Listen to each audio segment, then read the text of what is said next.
The air at the McAllister gates hung heavy and expectant, as if the land itself were holding its breath before delivering a verdict. Dust devils twisted across the valley in lazy spirals, turning the distant mountain range into a watercolor smudge of purple and gray. The wind carried the scent of parched earth, sun-scorched fence posts, and the metallic tang of a storm that refused to break, a drought so stubborn it felt like punishment. Under that waiting sky walked Sandra Goodman and her granddaughter, Anna, their steps measured and deliberate, their shadows long and intertwined in the amber light of late afternoon. Sandra's white hair was pulled back in a severe knot, her frame tall and unyielding despite the years of ranch work that had carved lines into her hands and face. Beside her, Anna moved with the quiet tension of someone who had learned to make herself smaller, her shoulders slightly hunched, her eyes downcast, but her jaw was set with the same stubborn angle as her grandmother's. By the time they reached the iron arch that marked the entrance to the McAllister empire, the voices of the valley still clung to them like creek mud. "The Miller outfit won't touch her," one rancher had muttered at the feed store, loud enough to be sure Sandra heard. "Girl's got bad luck written all over her," another had laughed. "Goodmans always were too proud to know when they're beat." They said it with the casual cruelty of men who had never watched their water table drop 6 inches in a single season, who had never had to choose between pride and survival. Sandra had simply tightened her grip on Anna's shoulder, nodded once to the men, and walked on, carrying the weight of their judgment the way she carried everything else, with a silence that felt more dangerous than any threat. What she sought now was not charity, not mercy, and certainly not kindness. She sought only what was owed, a debt written in the very bones of this valley, in water rights older than Walter McAllister's arrogance, in the secret language of aquifers and underground springs that her family had mapped long before his. And if he wouldn't give Anna a chance willingly, Sandra would show him exactly why he couldn't afford to refuse. Chapter 1. The Weight of Rejection. The road to the McAllister ranch was 23 miles of packed dirt and broken promises. Sandra counted them in her head with each step. Miller's Crossing, where the foreman had glanced at Anna's hands and laughed. Cooper's Bluff, where they wouldn't even let them pass the gate. The Henderson place, where the owner's wife had offered sweet tea and sympathy but no work. 23 miles, and each one carried the weight of another door closing, another future narrowing into a corridor so tight Sandra could barely breathe. Anna had stopped crying after the 3rd rejection. That was 2 weeks ago, at the Brennan Ranch, where the silver-haired woman had smiled kindly and said, "You're too delicate for this work, miss. A strong wind would snap you in half." She'd meant it as kindness, but kindness and cruelty often wore the same face in the valley. Anna simply nodded, thanked her, and walked away, her spine straight, her eyes dry. Sandra recognized that walk. It was the same one she'd perfected 30 years ago when the mine superintendent had handed her James's wedding ring in a handkerchief and told her the cave-in had been quick, painless, a mercy, really. There had been no mercy in the years that followed. 3 children under the age of 7, a homestead with more debt than soil, and a valley full of men who thought a widow was either pitiful or available. Sandra had been neither. She taught herself to read the land the way her father had taught her to read the stars, by watching, listening, and never assuming the surface told the whole story. She'd learned which grasses signaled underground springs, which cattle movements predicted storms, how to balance ledgers when the numbers refused to add up to survival. And she'd taught Anna all of it, every secret, every hard-won piece of knowledge, every trick for making a dollar stretch into 2. But the world didn't see that. The world saw a girl barely 20 with narrow shoulders and careful hands, and decided she was ornamental, fragile, decorative. The McAllister ranch rose from the valley floor like an accusation, all timber and iron, and the kind of prosperity that came from owning water rights in a drought. Sandra felt Anna tense beside her as they crossed beneath the arch, but she didn't break stride. This was the last name on her list. After this, there was nothing but the bank and the auctioneer's gavel. Walter McAllister stood at the corral fence, one boot propped on the lower rail, his hat tilted back just enough to catch the dying light. He watched them approach with the expression of a man evaluating livestock, assessing value, calculating cost, finding both wanting. "Mrs. Goodman," he said without preamble. His voice carried the easy authority of someone who'd never been told no. "You're a long way from home." "Home's about to belong to the bank, Mr. McAllister," Sandra replied. Her voice was level, stripped of everything but fact. "So I'm here for work." Walter's gaze slid to Anna, then back to Sandra. Heard the Miller outfit wouldn't take her, heard the Coopers laughed her off the porch. He let the words hang there, sharp as barbed wire. "If they won't hire your granddaughter, what makes you think I will?" The silence stretched between them like a drawn bowstring. Around the corral, ranch hands had stopped their work to watch. Anna's breathing had gone shallow beside her, but Sandra simply met Walter's eyes and held them. "Because your wells are running dry," she said quietly, "and I know where the water still runs." Something flickered across Walter's face, surprise maybe, or the first cold touch of fear. He straightened, his boot hitting the dust with a soft thud. "That's so?" "1 week trial," Sandra said, "for both of us. If we can't prove our worth by then, we'll leave without a word." Walter studied her for a long moment, his jaw working around some calculation she couldn't see. Finally, he spit into the dust and nodded once. 1 week, but you sleep in the bunkhouse with the hands and you work the same hours. No special treatment." "Wouldn't want any," Sandra replied. As they followed a smirking ranch hand toward the low building at the edge of the property, Anna leaned close and whispered, "What if we fail?" Sandra tightened her grip on Anna's hand, the same hand that could gentle a spooked horse, balance a ledger, and fix a broken fence with wire and stubbornness. "Then we fail together," she said, "but we won't." Chapter 2. First Light, First Blood. The bell clanged at 4 a.m, shattering sleep like a boot through ice. Anna jerked upright in the narrow bunk, her body still heavy with exhaustion, while around her, the ranch hands groaned and shuffled into motion with the resigned efficiency of men who'd made this same brutal pilgrimage every dawn for years.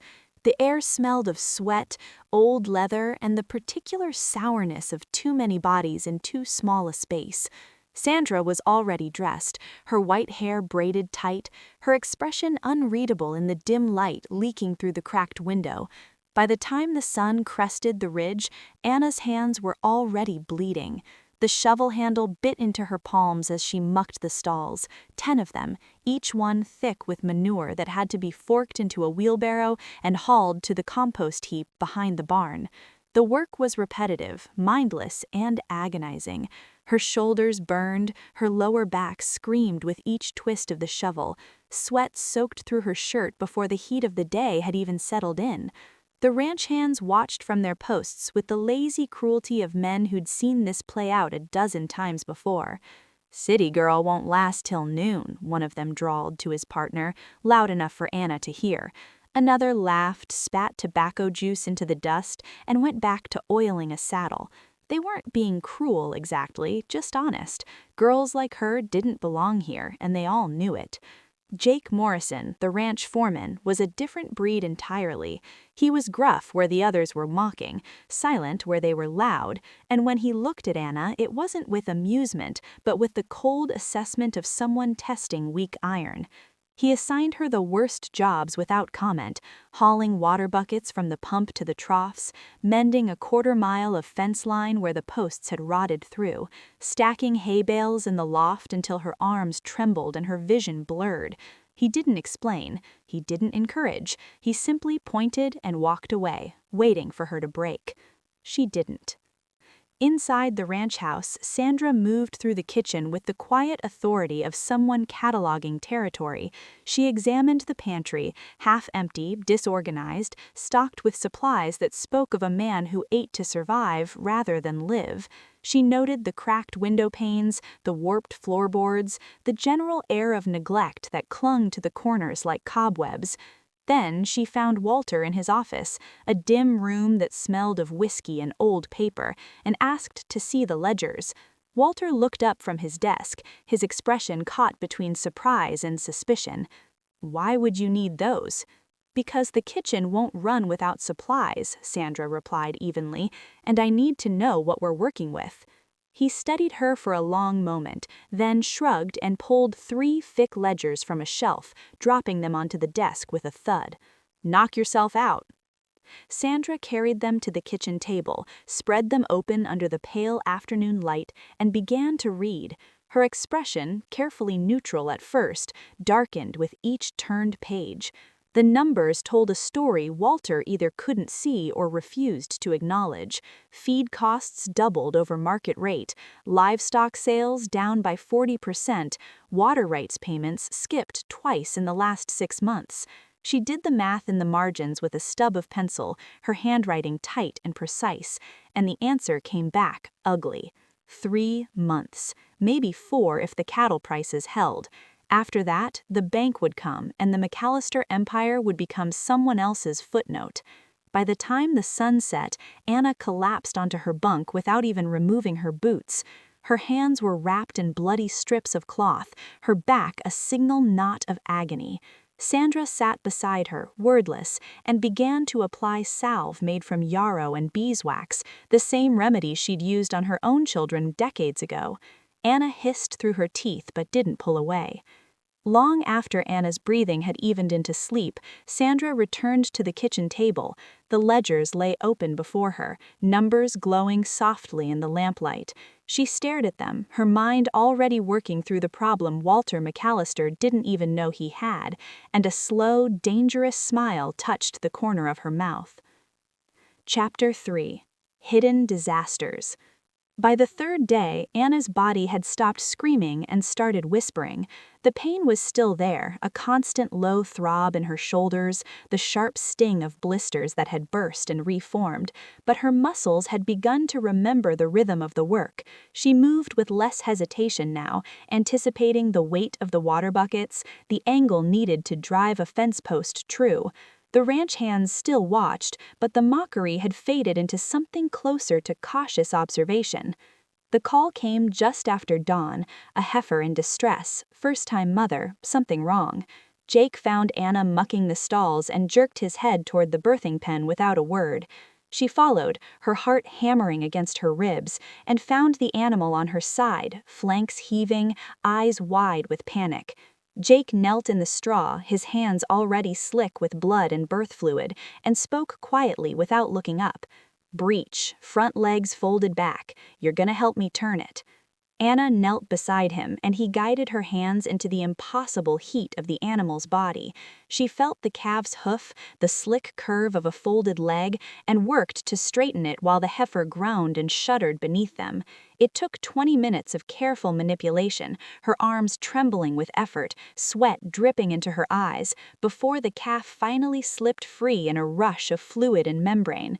It lay still for one terrible moment, then shook its head and gasped for air. Jake rocked back on his heels, wiped his hands on his jeans, and looked at Anna directly for the first time since she'd arrived. "You've got steady hands," he said. It wasn't praise exactly, just fact, but Anna felt something loosen in her chest all the same. From the fence line, Walter McAllister watched the whole thing, his expression unreadable beneath the shadow of his hat brim. He didn't say anything, but when Anna met his gaze, he held it for 3 long seconds before turning and walking back towards the house. His skepticism, she realized, was beginning to crack. That evening, Sandra found Walter in his study, the same room where the ledgers revealed their ugly truth. He looked up when she knocked, his face already wary, and gestured for her to enter. She closed the door behind her and wasted no time. "We need to talk about your finances." Walter's jaw tightened. "I know my own business." "Then you know you're losing it," Sandra replied, her voice flat and unforgiving. She crossed to his desk and spread the ledgers open, her finger tracing the columns of numbers that didn't add up. "Your last accountant either robbed you or was incompetent, probably both. Look here, feed costs inflated by 30% over market rate, payment entries for debts you've already settled, interest compounding on loans that should have been closed last year." Walter leaned forward, his eyes scanning the pages, and she watched the color drain from his face as the truth assembled itself in front of him. His hands curled into fists on the desk. "Son of a bitch," he muttered. "That bastard Reed." "Reed took you for everything he could," Sandra said, "and you're 3 months from the bank taking the rest." The silence in the room was heavy, suffocating. Walter stared at the ledgers like they were written in a language he thought he understood but suddenly didn't. Finally, he looked up at her, his pride warring with desperation. "Can you fix it?" "I can fix it, but you'll have to trust me, and you'll have to swallow your pride." Another long silence. Walter's chest rose and fell, his breathing slow and deliberate, as if each breath cost him something. Then he nodded, the motion slow and reluctant. "Fix it, but if you're wrong." "I'm not," and the certainty in her voice left no room for argument.